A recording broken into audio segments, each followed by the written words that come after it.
मक्खी स्वभाव। एक व्यक्ति हर समय दूसरों में कमियां खोजता रहता, सबकी निंदा करना, नुक्ताचीनी करते रहना, यही उसका स्वभाव था। समय पर माता पिता ने उसका विवाह कर दिया तो अब वह पत्नी के हर काम में नुक्स तो निकालता ही, पति होने के नाते उसे हर बात पर डांटने का हक भी मिल गया था। उसे पत्नी का बनाया भोजन बेस्वाद लगता, घर के हर काम में कमी ढूंढ लेता। वह देखने में अच्छी थी तो वह पत्नी की आवाज़ का ही मजाक उड़ाता। सब परिचित उसकी पत्नी की प्रशंसा करते थे, सिवाय उसके। उसे अपने मित्रों की पत्नियां सर्वगुण संपन्न लगती, पर अपनी पत्नी बात करती तो वह उसे मूर्ख कह खिल्ली उड़ाता और चुप रहती तो उसे असामाजिक कहता। पति के व्यवहार से वह उदास रहने लगी। क्या हर समय रोनी सूरत बनाए रखती हो, कहकर उसे डपटता। सारांश यह है कि उसे अपनी पत्नी के दोष ही दोष नजर आते थे और वह पत्नी से छुटकारा पाने के उपाय सोचने लगा ताकि वह किसी स्मार्ट और समझदार स्त्री से विवाह कर सके। परंतु वह यह भी नहीं जानता था कि तलाक लेने में अनेक झंझट हैं और बदनामी होने का डर अलग से। उसमें खर्च और समय दोनों लग जाते हैं। इसके साथ ही तलाक देने से उसे दूसरा विवाह करने में भी समस्या आएगी। उसे दूसरा विवाह में भी समस्या होती, अतः वह चाहता था कि कुछ ऐसा किया जाए कि काम भी हो जाए और उस पर कोई लांछन भी न लगे। उसकी करीबी मित्र मंडली में एक डॉक्टर भी था, सो एक दिन वह इसी मतलब से अपने डॉक्टर मित्र से मिलने गया। उसे अपना राजदार बनाते हुए कहा कि कोई ऐसा जहर हो जो धीमा असर करता हो ताकि किसी को संदेह न हो और पत्नी से छुटकारा भी मिल जाए। डॉक्टर ने पहले तो समझाने की कोशिश की, परंतु वह अपनी बात पर अड़ा रहा कि उसकी पत्नी सुधर ही नहीं सकती। अंत में डॉक्टर मित्र ने दवा तो दी, परंतु साथ में यह हिदायत भी दी कि इस बीच वह अपनी पत्नी से बहुत अच्छा व्यवहार करे, उसके साथ प्रेम पूर्वक पेश आए, उसके काम की तारीफ करें, मीठे स्वर में बात करें,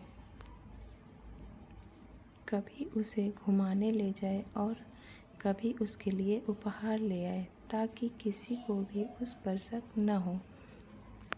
यूँ 20-25 दिन बीते होंगे कि पति परेशान सा उसी डॉक्टर मित्र के पास गया और बोला, अब तो वह पूरी तरह से बदल गई है, भोजन भी अच्छा बनाती है, मीठी बातें भी करती है।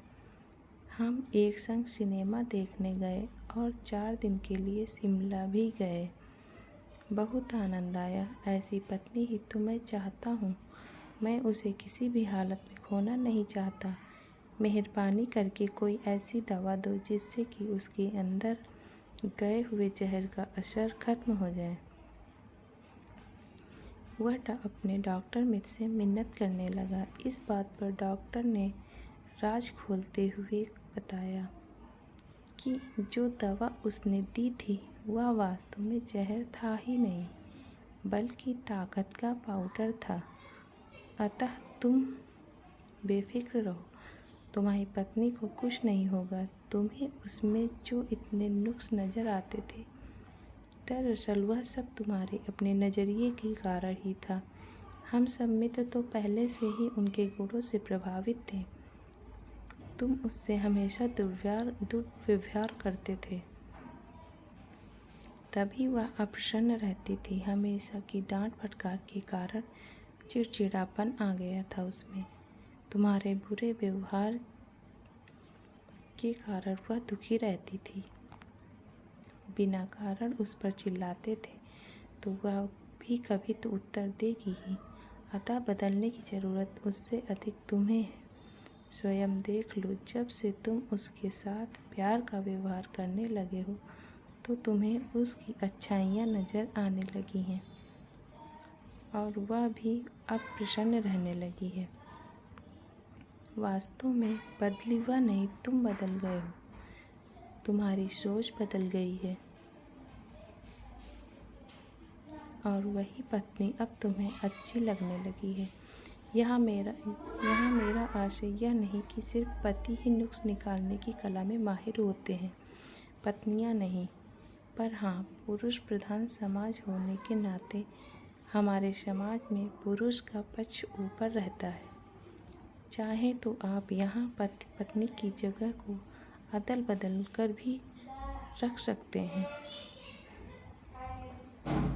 कुछ लोगों की आदत ही होती है दूसरों में हरदम नुक्स निकालते रहने की, दूसरों में गलतफहमियाँ खोजने की। कभी आपने मक्खी को ध्यान से देखा परखा है?